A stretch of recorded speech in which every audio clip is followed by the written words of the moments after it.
ನಮಸ್ಕಾರ ವೀಕ್ಷಕರೇ, ಪಾಕಶಾಸ್ತ್ರ ಚಾನಲ್ಗೆ ಸ್ವಾಗತ. ಇವತ್ತು ಮಂಗಳೂರು ಸ್ಟೈಲ್ ಚಿಕನ್ ಸುಕ್ಕ ಹೇಗೆ ಮಾಡೋದು ಅಂತ ನೋಡೋಣ. ಈ ಚಿಕನ್ ಸುಕ್ಕ ಎಷ್ಟು ಟೇಸ್ಟ್ ಆಗಿರುತ್ತಂದರೆ ಪಟ್ಟಂತ ಮಾಡ್ಕೊಳ್ಬೋದು. ಯಾರೇ ಗೆಸ್ಟ್ ಬಂದಾಗ ತಕ್ಷಣಕ್ಕೆ ಮಾಡ್ಕೊಳ್ಳುವಂಥ ಒಂದು ರೆಸಿಪಿ ಇದು. ನೀರು ದೋಸೆಗೆ, ಅಫಮ್ ಮಾಡಿಕೊಂಡಾಗಲೂ ಅಥವಾ ರೋಟಿ ಚಪಾತಿಗೂ ತುಂಬ ಚೆನ್ನಾಗಾಗುತ್ತೆ, ತುಂಬ ಟೇಸ್ಟ್ ಕೊಡುತ್ತೆ. ನಮ್ಮ ಕಡೆ ಹೆಚ್ಚು ಕಡಿಮೆ ನೀರು ದೋಸೆ ಮಾಡಿಕೊಂಡಾಗಲೇ ಗೆಸ್ಟ್ ಬಂದಾಗ ಈ ಒಂದು ಸುಕ್ಕವನ್ನು ಮಾಡ್ತಾರೆ. ತುಂಬ ಚೆನ್ನಾಗಾಗತ್ತೆ. ಹಾಗೆಯೇ ಪಟ್ಟಂತ ಮಾಡಿಕೊಳ್ಳುವಂಥ ಒಂದು ರೆಸಿಪಿ ಇದು. ನಾನಿಲ್ಲಿ ಒಂದು 3/4 kg ಆಗೋಷ್ಟು ಚಿಕನನ್ನು ಚೆನ್ನಾಗಿ ವಾಶ್ ಮಾಡಿ ರೆಡಿ ಮಾಡಿ ಇಟ್ಕೊಂಡಿದ್ದೆ. ಇದನ್ನ ಸೈಡಲ್ಲಿ ಇಟ್ಕೊಳ್ಳೋಣ. ಈಗ ಮಸಾಲೆಯನ್ನು ಫಸ್ಟಿಗೆ ಪುಡಿ ಮಾಡಿಕೊಳ್ಬೇಕು. ನಾನಿಲ್ಲಿ ಮಸಾಲೆ ಪುಡಿ ಮಾಡ್ಕೊಳ್ಳಿಕ್ಕೆ 1 ಹಿಡಿ ಆಗೋಷ್ಟು ಬ್ಯಾಡಗಿ ಮೆಣಸಿನಕಾಯಿಯನ್ನು ಸ್ವಲ್ಪ ತೆಂಗಿನ ಎಣ್ಣೆ ಹಾಕಿ ಅದನ್ನು ಹುರ್ಕೊಳ್ತಾ ಇರೋದು. ಅದರ ಜೊತೆಗೆ ಒಂದು ದೊಡ್ಡ ಪೀಸ್ ಆಗೋಷ್ಟು ಚಕ್ಕೆ, 2 ಲವಂಗವನ್ನು ಹಾಕ್ಕೊಳ್ತೇನೆ ಈಗ. ಮತ್ತು ಒಂದು ಸ್ಪೂನ್ ಆಗುವಷ್ಟು ಕಾಳು ಮೆಣಸನ್ನು ಹಾಕ್ಕೊಳ್ಳೋಣ. ಇದು ವೈಟ್ ಕಾಳು ಮೆಣಸು. ಹಾಗೆ ಒಂದು 10-15 ಮೆಂತ್ಯ ಕಾಳು, 2 ದೊಡ್ಡ ಸ್ಪೂನ್ ಆಗುವಷ್ಟು ಕೊತ್ತಂಬರಿ ಕಾಳನ್ನು ಹಾಕ್ಕೊಂಡಿದ್ದೆ, ಒಂದು 1/4 ಚಮಚ ಜೀರಿಗೆ, ಹಾಗೆ ಮತ್ತೆ 1/4 ಚಮಚ ಆಗುವಷ್ಟು ಸೋಂಪು ಕಾಳು ಅಂದರೆ ಬಡೆ ಸೊಪ್ಪನ್ನು ಹಾಕ್ಕೊಳ್ತಾ ಇರೋದು. ಇವೆಲ್ಲವನ್ನು ಚೆನ್ನಾಗಿ ರೋಸ್ಟ್ ಮಾಡ್ಕೊಳ್ಬೇಕು.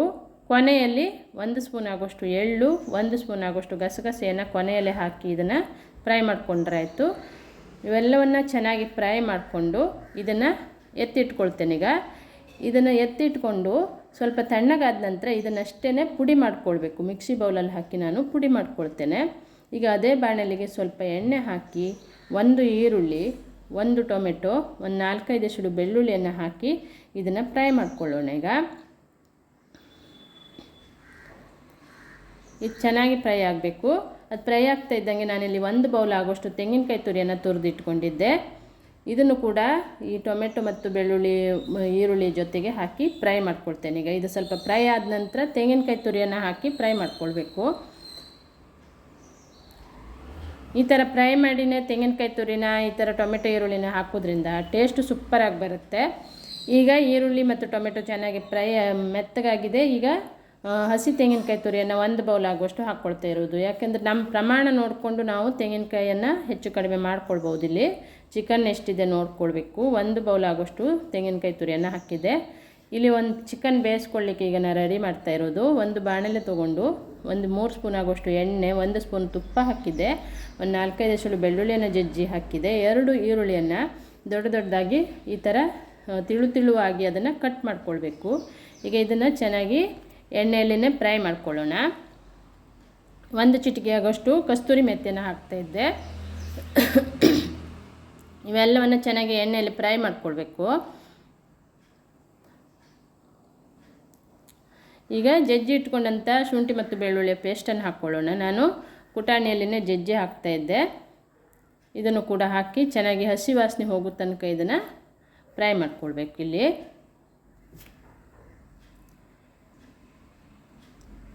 ತುಂಬ ಸಿಂಪಲ್ಲಾಗಿಯೇ ಪಟ್ಟಂತ ಮಾಡ್ಕೊಳ್ಳುವಂಥ ಒಂದು ರೆಸಿಪಿ ಇದು. ಯಾರಾದರೂ ಗೆಸ್ಟ್ ಬಂದಾಗಂತೂ ತುಂಬ ಈಸಿಯಾಗಿ ಮಾಡ್ಕೊಳ್ಬೋದು.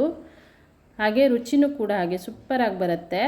ಈಗ ಈರುಳ್ಳಿ ಚೆನ್ನಾಗಿ ಮೆತ್ತಗಾದಮೇಲೆ ಎಣ್ಣೆಯಲ್ಲಿ ಫ್ರೈ ಮಾಡ್ಕೊಂಡ್ಮೇಲೆ ಚಿಕನನ್ನು ಹಾಕಿ ಸ್ವಲ್ಪ ಉಪ್ಪನ್ನು ಹಾಕ್ಕೊಳ್ತಾ ಇದ್ದೆ. ರುಚಿಗೆ ತಕ್ಕಷ್ಟು ಉಪ್ಪು, 1/4 ಚಮಚ ಆಗೋಷ್ಟು ಅರಿಶಿಣದ ಹುಡಿ ಹಾಕಿ ಚೆನ್ನಾಗಿ ಇದನ್ನು ಮಿಕ್ಸ್ ಮಾಡ್ಕೊಳ್ಳೋಣ. ಮಿಕ್ಸ್ ಮಾಡಿಬಿಟ್ಟು ಇದನ್ನು ಮುಚ್ಚಿಬಿಟ್ಟು ಬೇಯಿಸ್ಕೊಳ್ಬೇಕು. ಚೆನ್ನಾಗಿ ಚಿಕನ್ ಬೇಯೋ ತನಕ ಇದನ್ನು ಬೇಯಿಸ್ಕೊಳ್ಳೋಣ. ಈಗ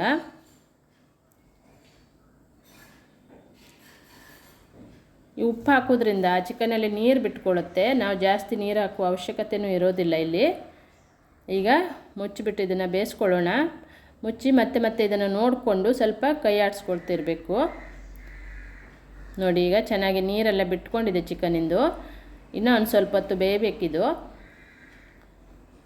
ಇಲ್ಲಿ ನಾನು ಹುರಿದಿಟ್ಕೊಂಡಂಥ ಮೆಣಸಿನಕಾಯಿ ಮಸಾಲೆಗಳನ್ನು ಪುಡಿ ಮಾಡಿ ಇಟ್ಕೊಂಡಿದ್ದೆ. ಒಂದು ಮಿಕ್ಸಿ ಬೌಲಲ್ಲಿ ಹಾಕಿ ತೆಂಗಿನಕಾಯಿ ತುರಿ, ಈರುಳ್ಳಿ ಮತ್ತು ಟೊಮೆಟೊ ಸಪ್ರೇಟ್ ಇದೆ.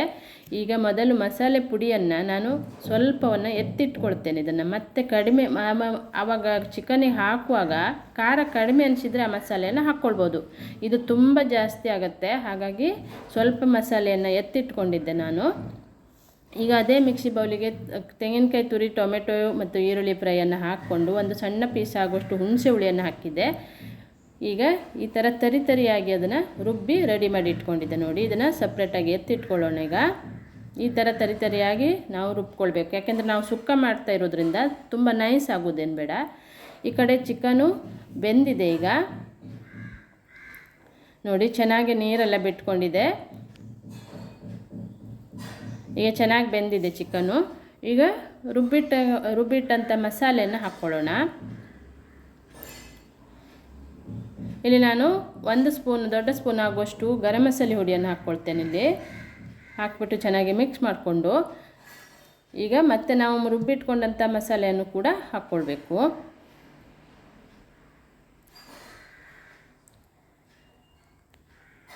ನೋಡಿ ಈಗ ಚಿಕನಿಗೆ ರುಬ್ಬಿಟ್ಕೊಂಡಂಥ ಮಸಾಲೆಯನ್ನು ಹಾಕ್ಕೊಳ್ಳೋಣ. ಹಾಕ್ಬಿಟ್ಟು ಚೆನ್ನಾಗಿ ಮಿಕ್ಸ್ ಮಾಡ್ಕೊಳ್ಳೋಣ. ಈಗ ನಮಗಿಲ್ಲಿ ಖಾರ ಕಡಿಮೆ ಅನಿಸಿದರೆ ತೆಗೆದಿಟ್ಕೊಂಡಂಥ ಮಸಾಲೆಯನ್ನು ಹಾಕ್ಕೊಳ್ಬೋದು. ಈಗ ಸ್ವಲ್ಪ ನೀರು ಹಾಕಿದ್ದೆ ನಾನಿಲ್ಲಿ. ನಿಮಗೆ ತುಂಬ ತೆಳ್ಳಗಾಗೋದೇನು ಬೇಡ. ಇದು ಸುಕ್ಕ ಮಾಡ್ತಾ ಇರೋದ್ರಿಂದ ಸ್ವಲ್ಪ ದಪ್ಪವಾಗಿದ್ರೇ ಚೆನ್ನಾಗಿರುತ್ತೆ. ಹಾಗಾಗಿ ಸ್ವಲ್ಪ ನೀರು ಹಾಕಿದ್ದೆ. ಈಗ ತೆಗೆದಿಟ್ಕೊಂಡಂಥ ಮಸಾಲೆಯಲ್ಲಿ ಸ್ವಲ್ಪ ಮಸಾಲೆಯನ್ನು ಹಾಕ್ಕೊಳ್ತೇನೆ. ಈಗ ನಾನು ಇದೆಲ್ಲ ಮಸಾಲೆ ಹಾಕಿದರೆ ತುಂಬ ಖಾರ ಆಗುತ್ತೆ. ಹಾಗಾಗಿ ಸ್ವಲ್ಪ ಮಸಾಲೆಯನ್ನು ಎತ್ತಿಟ್ಕೊಳ್ಬೋದು. ನಾವು ಇದನ್ನು ಬೇರೆ ಯಾವುದೇ ಐಟಮ್ ಮಾಡುವಾಗಲೂ ಅದನ್ನು ಹಾಕ್ಕೊಳ್ಬೋದು.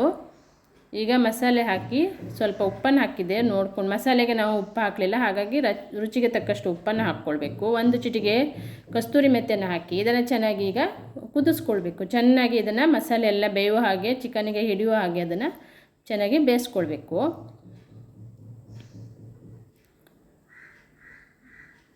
ತುಂಬ ಟೇಸ್ಟ್ ಕೊಡುತ್ತೆ. ಒಮ್ಮೆ ನೀವು ಇದನ್ನು ಟ್ರೈ ಮಾಡಿ. ಹಾಗೆ ಕಮೆಂಟ್ ಬಾಕ್ಸಲ್ಲಿ ಕಮೆಂಟನ್ನು ಬರ್ತಿರಿಸಿ. ತುಂಬ ಈಸಿಯಾಗಿದೆ ಇದು. ಮಸಾಲೆಯನ್ನು ಪುಡಿ ಮಾಡಿ ಇಟ್ಕೊಂಡ್ರೆ ಆಯಿತು. ನೀವು ಮೊದಲಿನ ದಿನವೇ ಇದನ್ನು ಮಸಾಲೆನೂ ಪುಡಿ ಮಾಡಿನೂ ಸ್ಟೋರ್ ಮಾಡಿನೂ ಇಟ್ಕೊಳ್ಬೋದು.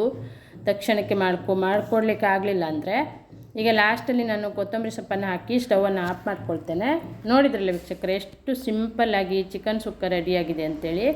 ನೀವು ಇದನ್ನು ಟ್ರೈ ಮಾಡಿ. ಹಾಗೆ ಕಮೆಂಟ್ ಬಾಕ್ಸಲ್ಲಿ ಕಮೆಂಟನ್ನು ಬರ್ತಿರಿಸಿ. ರೋಟಿ ಚಪಾತಿಗೂ ಚೆನ್ನಾಗಾಗುತ್ತೆ. ದೋಸೆಗಂತೂ ಸೂಪರ್ ಕಾಂಬಿನೇಷನು. ನೀರು ದೋಸೆಗೆ ಹಾಗೆ ಅಪ್ಪಮ್ ಮಾಡ್ಕೊಂಡಾಗ್ಲಂತೂ ತುಂಬ ಚೆನ್ನಾಗಾಗುತ್ತೆ. ನನ್ನ ವಿಡಿಯೋನ ಪೂರ್ತಿಯಾಗಿ ನೋಡಿ. ಹಾಗೆ ಇನ್ನೊಬ್ರಿಗೂ ಶೇರ್ ಮಾಡಿ, ಲೈಕ್ ಮಾಡಿ, ಸಪೋರ್ಟ್ ಮಾಡಿ. Thank you.